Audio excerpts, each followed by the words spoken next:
So on this video, what we're going to do is we're going to show people how to re-elasticate an awning pole. Because we get lots of people that say, my pole's broken, how can I fix it? So what we're aiming to end up with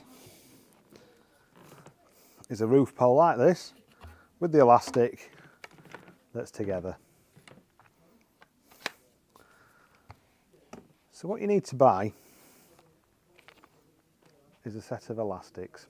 Now you get 3 elastics in a pack, and what we're going to do is feed the elastics into this pole and then into this pole. So let's open this up and take one elastic out. Now I've got a special tool here, and this tool has got 2 little jaws and the elastic fits inside. So what we've got here, we've got our elastic on our special tool, and we're going to feed it into the pole. Now inside this collar that comes down to about where my thumb is, there's a little tongue. This needs to go over the tongue to be secure.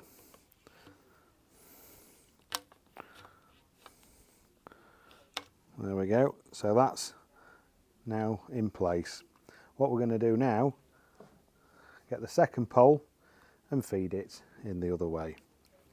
A good little trick is to feed the fitting in so you know exactly where the tongue is. So here we go, keeping hold of the elastic just in case it goes wrong.